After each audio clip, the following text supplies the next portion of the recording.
Nigel is an urban economist. He was at the Development Planning Unit for 28 years, where he taught several short courses and directed the MSc in Urban Economic Development. He was also the director of the DPU for 8 years from 1982.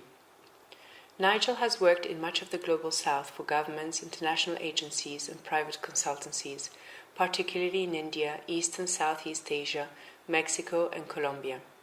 His areas of expertise are in domestic and international migration, cities' economies, industrial development and labor economics. Nigel has published widely and is now Professor Emeritus of the Economics of the City at the University of London.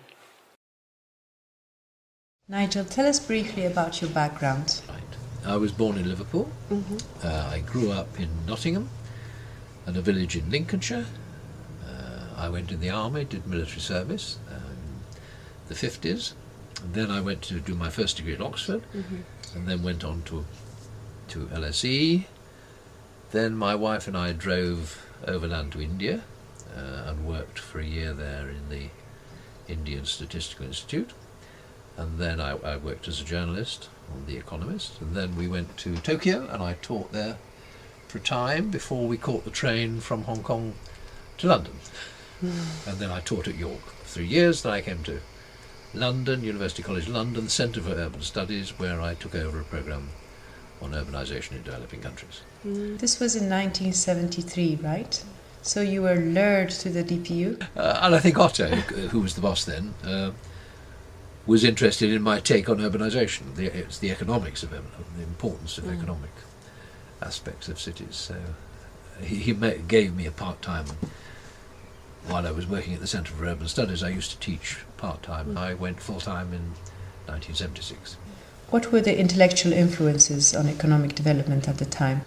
There was an 8-volume study of the New York Metropolitan Region, which is the best study of a city ever undertaken. 8 volumes in the late 50s, and that, I suppose, was our benchmark. Raymond Vernon wrote a New York in 1985, I think it was, looking forward, and that was the most exciting project. And then Why was it exciting?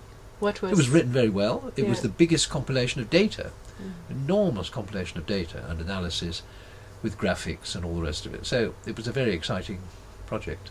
And what was its aim? To guide the management of New York on how the city economy should be improved and managed and shaped and so on. So it was a sharp break with the architectural traditions that the point of planning the city is to beautify it.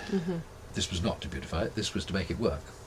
So there were lots of these innovations. The Planning Commission in India thought that the city economies were very important and commissioned a whole series of studies, of economic studies of the big cities. So that was another factor in the whole thing. The dominant opinion, much of the UN reports and so on in the 1950s were about the monster of urbanisation, how it had to be fought. And they were against cities. They wanted the population to be decentralised. The British government spent nearly 30 years trying to get rid of London, trying to disperse the population, building new towns and all that nonsense. It was a misery for them to come and face reality that London was the key to the gross national product of Britain and indeed to pay attention to it. But that stuff, the early analyses of urbanisation in developing countries were all about regarding the city as a monstrous growth, a tumour that had to be excised. I remember listening to a consultant to the Kenyan government saying, the thing to do with Kenya is get rid of Nairobi. If you can abolish Nairobi, we might have some hope. So you see, the climate of opinion was all for getting rid of cities, dispersing population, rather than seeing cities as the engines of economic development.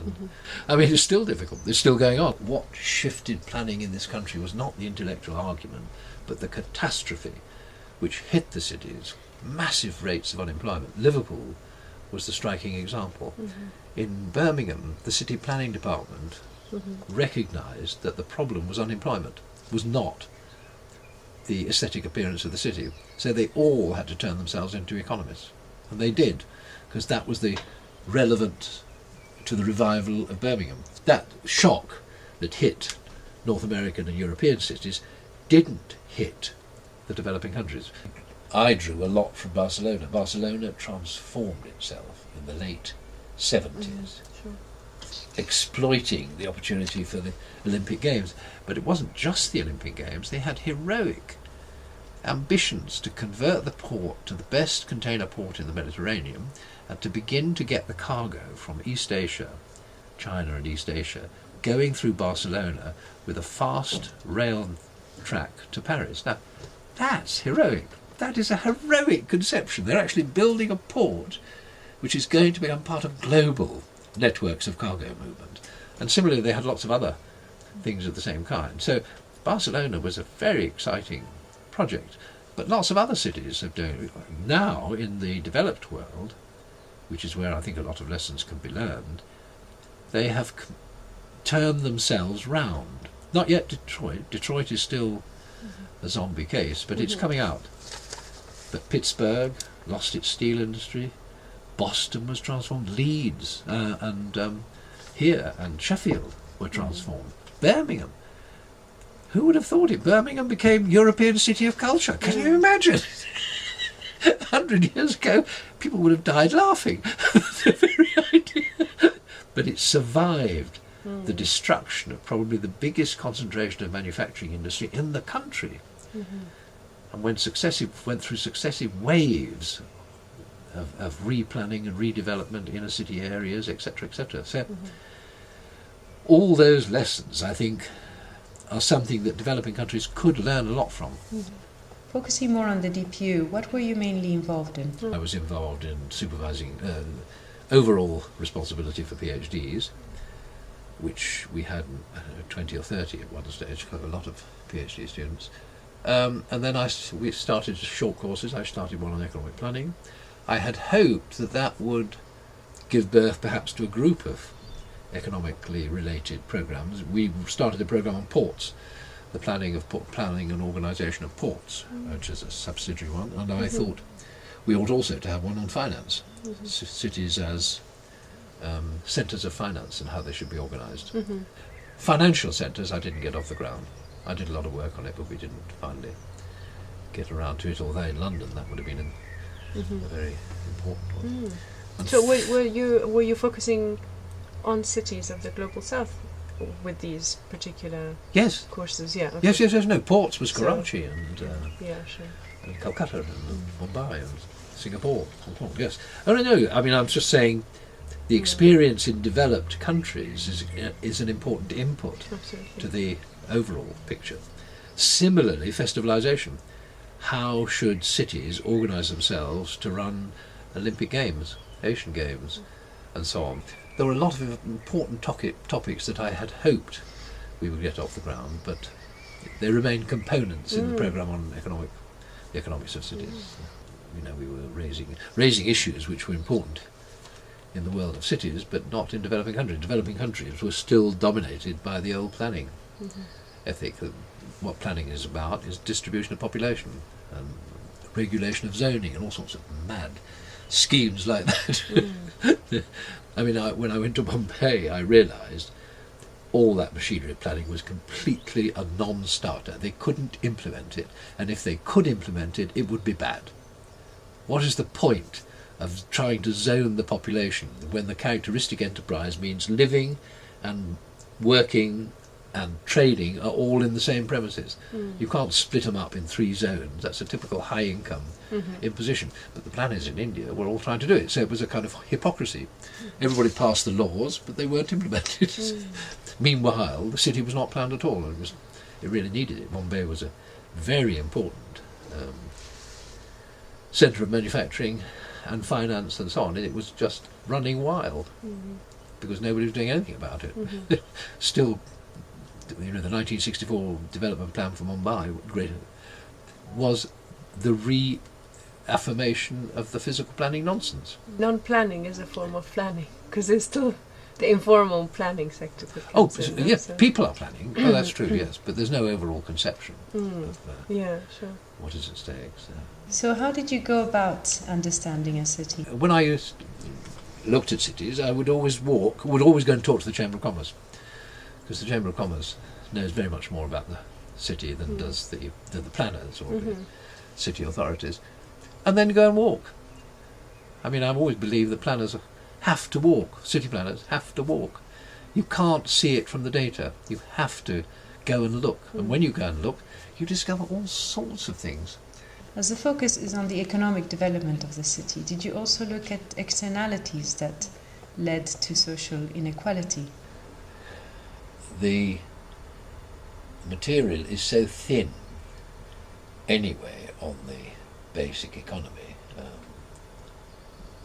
that it's difficult enough understanding that without the ramifications in terms of social inequality. If the rate of economic growth generally rises fast enough, then it will lift all the boats. Not equally, not at all, but everybody will gain something. So not everybody, sorry. A lot of people will gain. Perhaps the bulk of the population will gain something. Finally, Nigel, in your opinion, which areas need further exploration? What's the most interesting thing that's happening is globalization. The emergence of a global economy is imposing on cities a new division of labour, and so they're being restructured, radically restructured. And so how to cope with continuing ramifications of global restructuring and the emergence of a world economy which consists of cities interacting with each other rather than countries, that's a whole agenda that has to be explored. But the really interesting thing, which is ill-explored and needs lots of research on, is the specialised, unique each city is unique in its output, and it's therefore complementary to all other cities. Cities constitute a complementary integration, not a competitive one. They are competitive, but that's much less interesting than their complementarity. So, but the statistics don't allow you easily to see that. You'd have to break them down and see how Bombay depends on Shanghai, and how Mexico City depends on Houston. You know, I mean, there is an enormous, great, complex interdependence, and it's covered up by the statistics. You know, New York specialises in health, so does London. Are they competitive? Actually, no. One does heart surgery and the other does lung cancer, I don't know. But all those subcategories are concealed in the data. So we can't understand the urban system as a global phenomenon. So of course we can't plan it. So being concerned with the economy is not being concerned with producing goods and services, it's also concerned with the cultural role of cities, which is very like the health role of cities, which is very important. The educational role of cities in colleges, universities, etc., etc. So all of these things need to be put together to see how we can enhance the city and enhance the national government, the world economy, etc.